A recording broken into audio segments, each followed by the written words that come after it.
Tollywood trouble shooters అంతా shootings ని shift చేయాలని ప్లాన్ చేస్తున్నారా? ఫెడరేషన్ కూల్ చేసే కుట్ర చాలా ప్లాన్డ్ గా సిద్ధం చేస్తున్నారా?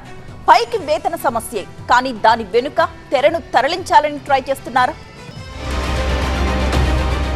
తెలుగు ఇండస్ట్రీ తరలిపోతోందా? ఎప్పుడో ఎన్టీఆర్ ఏఎన్ఆర్ జమానాలో చెన్నైలో వినిపించిన మాట ఇప్పుడు హైదరాబాద్ లో వినిపిస్తోంది. తెలుగు ఇండస్ట్రీ తెలుగు రాష్ట్రాలను వదిలి ఎక్కడికి పోతుంది, ఎక్కడికి పోదు అన్న వాళ్లకు డౌట్ పుట్టేలా ఇప్పుడు ఫిలిం నగర్ లో రగులుతున్న మాటలు అనేక అనుమానాలకు తావిస్తుంది.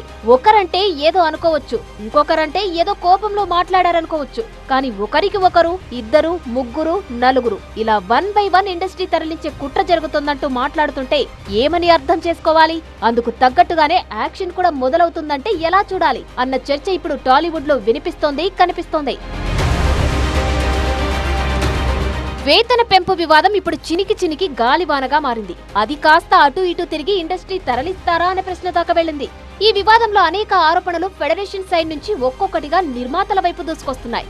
అందులో ఒకటి, ఫెడరేషన్ ను చీల్చేలా కుట్రలు చేస్తున్నారని, రెండోది ఇండస్ట్రీని తరలించేందుకు ప్లాన్ వేస్తున్నారని. ఈ రెండు టాలీవుడ్ ను ఆందోళన పరిచే అంశాలే. అయితే మొదటిది కార్మిక సంఘాల ఆరోపణగా తీసుకున్నా, రెండోది మాత్రం తీవ్రంగా ఆలోచించాల్సిన విషయంగా చూస్తున్నారు సినీ పండితులు. ఇండస్ట్రీని తరలించడం అంటే ఏపీకి తరలించడం. అక్కడ ఇండస్ట్రీకి ఫ్రెండ్లీ వాతావరణం ఉందని కొందరు నిర్మాతలు వాదిస్తున్నారని, ఇందుకు అదే అనువైన సమయమన్నట్లుగా పథక రచన వేస్తున్నారన్న వాదన కార్మిక సంఘాల నుంచి వినిపిస్తోంది. సార్, ఇదంతా కావాలనే మమ్మల్ని అందరినీ చెల్లాచెదురు చేయడం కోసం. ఇక్కడ ఏంటంటే ఎవరు పట్టించుకోకపోతే కనుక కొంతమంది బయట క్రియేట్ చేసే గవర్నమెంట్ కార్మికుల పక్షాన లేదని చెప్తున్నారు. ఇంకొంతమంది చెప్తున్నారు మాకు నచ్చిన వాళ్ళని తీసుకొచ్చి మేము పని చేసుకుంటామని. మేము ఒకటే అడుగుతున్నామండి, మీరు సినిమా నచ్చిన వాళ్ళని తీసుకొచ్చేసి వాళ్ళకి ఎంతెంతో పేమెంట్లు ఇచ్చేసి మీరు చేసుకుంటారు, అది మీ ఫ్యాషన్, మీ బిజినెస్, అది నేను కాదంటలేదు.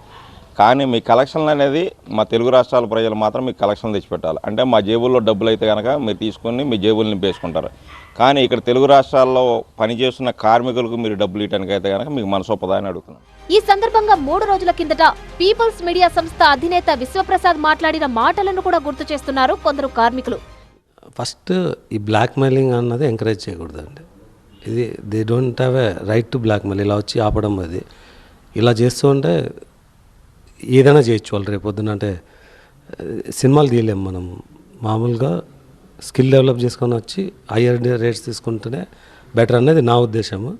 నాకు తెలిసి యాక్టివ్గా సినిమా తీస్తున్న ఏ ప్రొడ్యూసర్ అయినా ఇదే ఉద్దేశంతోనే ఉన్నారు. బ్లాక్ మెయిలింగ్ కు దిగితే తాము ప్రత్యామ్నాయం చూసుకుంటామని అర్థం వచ్చేలా విశ్వప్రసాద్ మాట్లాడిన మాటలను కూడా ఇక్కడ కార్మికులు హైలైట్ చేస్తున్నారు. అంతేకాదు, బయటి కార్మికులను తీసుకొని సొంత కార్మికుల పొట్టకొట్టడం ఎంతవరకు న్యాయమంటూ కార్మిక సంఘాలు మండిపడుతున్నాయి. కార్మికులను చెల్లాచెదురు చేసే కుట్ర జరుగుతోందని, పక్క రాష్ట్రానికి ఇండస్ట్రీని తరలించేందుకు ప్లాన్ చేస్తున్నారని ఆందోళన వ్యక్తం చేస్తున్నారు యూనియన్ నాయకులు. మరి ఇక్కడ ఇండస్ట్రీ చీలిపోతేనే కదా సార్ అక్కడ వైజాగ్ కానీ విజయవాడ కానీ ఎక్కడికైనా వెళ్ళేది. ఇక్కడ నుండి చీలికలు వస్తేనే కదా అక్కడికి వెళ్ళేది. సినిమా ఇండస్ట్రీని మాకు నచ్చిన విధంగా మేము షిఫ్ట్ చేసుకుంటాం అనే విధానం కూడా ఎక్కడ దాకా మొన్న ప్రొడ్యూసర్ గారు చెప్పారు, మేము ఫారెన్లో సాంగ్ చేసుకుంటాము, ఫారెన్లో చేసుకుంటే ఇక్కడ చేయాలని నాకు రూల్ ఏం లేదన్నారు. మీరు ఫారెన్లో సాంగ్ చేసుకుని కోట్లు ఖర్చు పెట్టండి, ఆ కోట్లు తీసుకొచ్చేసి మా మీద రుద్దేసి మాకు ఇంత లాస్ వచ్చిందని చెప్తే మేము ఎక్కడ చేస్తాం? ఇక్కడ నువ్వు ఫారెన్లో సాంగ్ చేసుకున్నందు వలన ఇక్కడ మా కార్మికుడు ఎవరికైనా కడుపు నిండుతుందా? అంతేకాదు, కొందరు సినీ పరిశ్రమకు చెందిన కొందరు వ్యక్తులు ఏపీ మంత్రి కందుల దుర్గేష్ ను కలిసేందుకు సమాయత్తమవుతున్నారని తెలుస్తోంది. ఇలా వేతన వివాదం రోజు రోజుకు ముదురుతోంది.